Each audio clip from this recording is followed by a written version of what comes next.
প্রিয় সত্যের সন্ধানের বন্ধুগণ, আসসালামু আলাইকুম রহমতুল্লাহ। হযরত ইমরানের স্ত্রী ছিল নিঃসন্তান।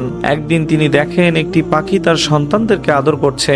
আবেগময় ঘটনাটি দেখে নিঃসন্তান নারীর অন্তরে সন্তান লাভের বাসনা জাগলো। তিনি আল্লাহর কাছে দোয়া করলেন, আল্লাহ তাকেও যেন একই নিয়ামত দান করেন। আল্লাহ পাক তার শিবি ও রহমতে হযরত ইমরানের স্ত্রীর দোয়া কবুল করলেন এবং তিনি গর্ভবতী হলেন। তিনি এতটা খুশি হন যে তার রবের প্রতি কৃতজ্ঞতার প্রতিজ্ঞা করেন তার সন্তানকে বাইতুল মুকাদ্দাসের খেদমতে ন্যস্ত করে দিবেন।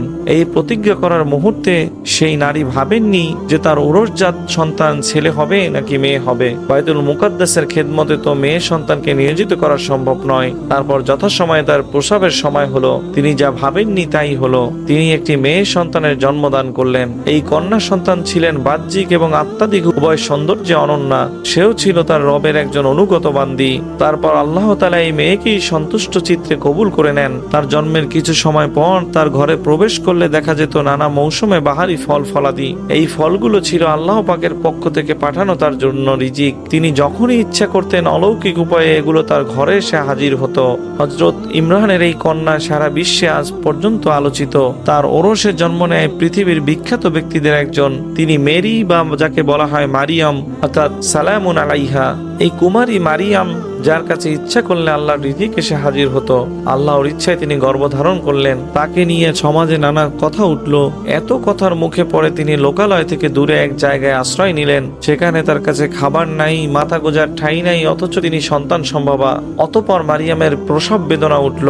জিবরাইল আলাইহিস সালাম তাকে সান্ত্বনা দিলেন এবং বললেন পাশের খেজুর গাছের কাণ্ডে নাড়া দিতে, এতে গাছটি তার জন্য পাকা খেজুর দান করবে।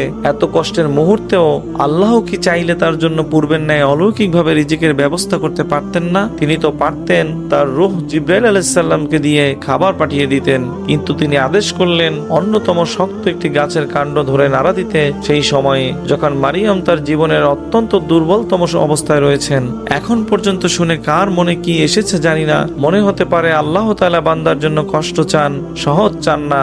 এমন মনে হলেও অন্যরকম দুঃখের মুহূর্তে আমাদের জীবনে যখন আসে তখন অসহ্য লাগে আশপাশের সবকিছু। তখন নিজের অজান্তেই আমরা কেউ কেউ বলে উঠি, আমার সাথেই কেন এরকম হচ্ছে আল্লাহ। মারিয়াম আলাইহিস সালাম সেদিন অল্প কষ্টটুকু দিয়ে তার ছোট একটা পরীক্ষা নিলেন। আল্লাহ সুবহানাহু তাআলা তার এই গল্পটিকে জায়গা করে দিলেন পবিত্র কুরআনে। হাজার হাজার মানুষের দুঃখের মুহূর্তে সান্ত্বনা খোঁজার মাধ্যম করে দিলেন তিনি মারিয়াম আলাইহিস সালামকে। যতবার কেউ তার এই ধৈর্য ও তাকওয়ার গল্প শুনবে মনে শান্তি পাবে। তখন মারিয়াম আলাইহিস সালামের আমলনামায় কিছু সব যুক্ত হয়ে যাবে। জান্নাতে তার মর্যাদা বাড়তে থাকবে। আল্লাহ তাকে জান্নাতি নারীদের মধ্যে সর্বশ্রেষ্ঠ করেছেন। তার নামে নাজিল করেছেন একটি পূর্ণাঙ্গ সূরা। সেদিন ইমরানের স্ত্রী মেয়ে হওয়ায় যতটা দুঃখ পেয়েছিলেন এবং দুঃখে কাতর হয়ে অকৃতজ্ঞ হন, তবুও কি মারিয়াম আলাইহিস সালামের মর্যাদা এতটুকু কমতো?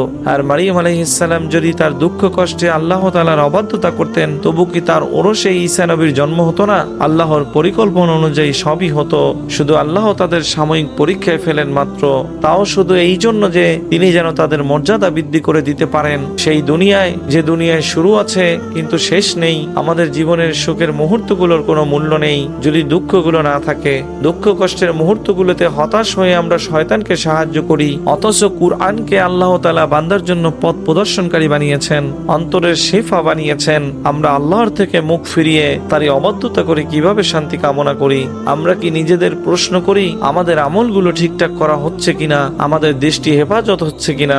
কানের হেফাজত হচ্ছে কিনা? অন্তরের গুনাহগুলো দূর করার জন্য কি করছি? আল গফুর আমাদের ক্ষমা করে দিন। আস সাবুর আমাদেরকে ধৈর্য ধরার তৌফিক দান করেন।